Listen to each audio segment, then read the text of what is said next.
Hi, this is Jeff from Simple Forex System. We have another video for you guys to take a look at. Before we get started here, I want to make a point, try to do so in as non-blasphemous a manner as possible.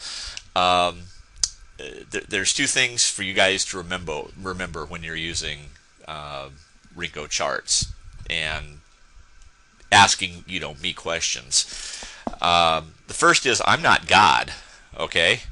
And I say that to make the second point. There are no 10 commandments here, okay? You guys are free to experiment with this stuff as much as you want.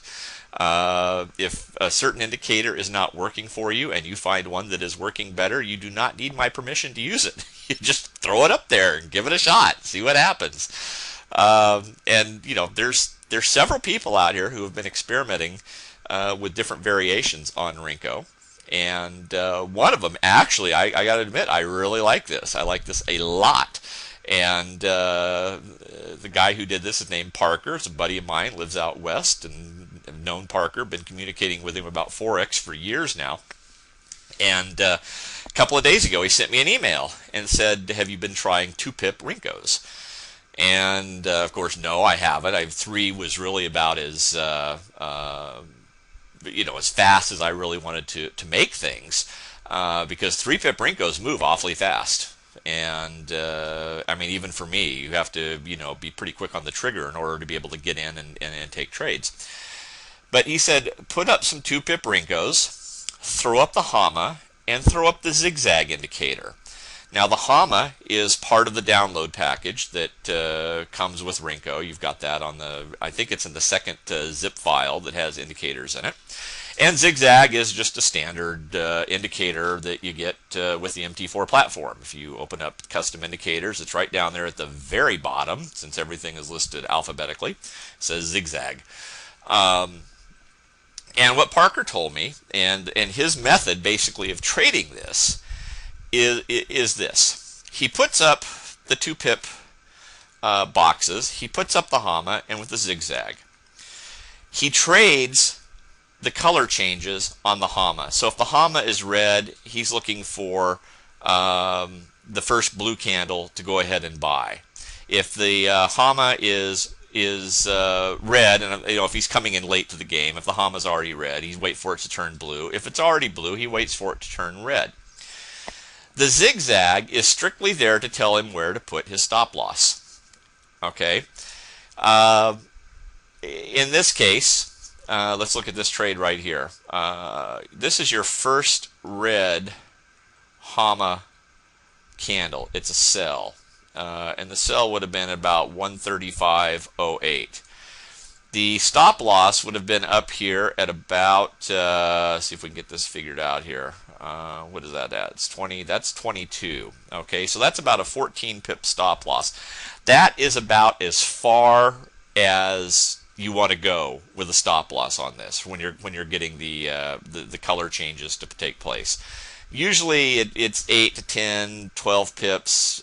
14 is the far outside edge. So there you go. You're at the far outside edge. You would sell on this candle because you got your first red HAMA with a 14-pip stop loss in just a matter of minutes after a brief drawdown of a grand total of 4 pips. You're back up to break even. Then it's 2, 4, 6, 8, 10, 12. You're up 14 pips. And just so you know, the distance and time from that, the entry on that trade would have been at 16:59, which would be 9:59 in the morning. And you reach down here at plus 14 at 10:08. So about 9 minutes. You're up 14 pips. There are 2 ways to look for an exit on this. You can get out on the first blue candle, which, if you're just getting into the trade and you immediately get a blue candle, not advisable. As long as the HAMA remains red, you stay in the trade. You got to expect a little bit of a drawdown, especially with 2-pip candles. You're going to get just the normal movement of things. You're going to get up and down a little bit. But if you've found yourself up 10, 12, 14, 16 pips when you get your first blue candle, get out. wait for the next red candle to close, the red box. As long as the Hama remains red, you sell again, and you're right here. You'd be selling it basically at 3,500, and you managed to get up about 8 or 9 pips down here. And technically, you're still in the trade. You haven't even seen a blue candle yet, although you're in danger of seeing one, right now.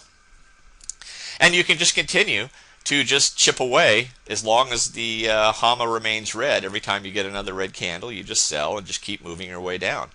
Right now, of course, the main concern is we're hovering right around 3,500, so it's a huge round number, and price has been kind of sticking around this level now for about the last 30 or 45 minutes anyway, getting up above it a little bit, down below it a little bit, back up above it. So you've always got that danger of that magnetic force that seems to attach itself to the big round numbers. So we're dealing with that. But had you sold right here, you could have gotten out another 4 or 5 pips, and now you're waiting for the next sell signal.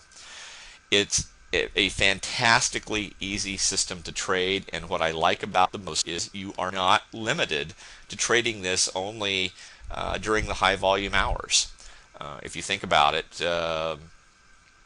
even during the slow hours, there are plenty of 10 and 15 pip moves that take place. And I'm talking, after lunch in New York, in the hours when Australia is open and New Zealand is open, but Japan hasn't opened yet, Singapore hasn't opened yet. Those are generally considered slower hours, but maybe those are the only hours you can trade. Maybe you got a job commitments, family commitments. You're just limited in the amount of time you can spend in front of your charts. With this 2-pip method, this would allow you pretty much to trade, any time, day or night, and be able to make 8, 10, 12 pips on a trade. So it's definitely worth putting up and trying. It may move too fast for you. I will tell you, if you trade this method, you need to just focus all of your concentration on your trading. No emails, no Facebooking, no having HBO on TV in the background and sneaking a peek and see what's going on, no watching football or baseball or anything else. You've got to stay focused on this, because with 2-pip candles, it doesn't take any kind of movement at all for a new candle to form and either get you into a trade or take you back out of a trade. So devote your full attention to your trading if you're going to be using this. But if you are going to be using this, you stand a very good chance of making some very decent pips.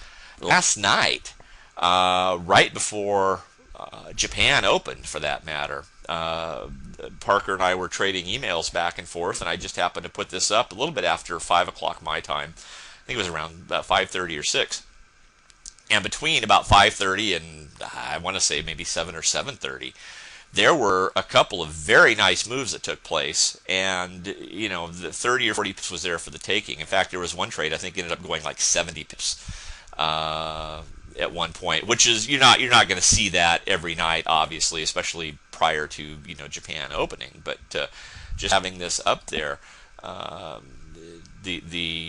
knowing how it worked and just simply following the rules of the system, there were some very nice trades, a lot of pips to be made.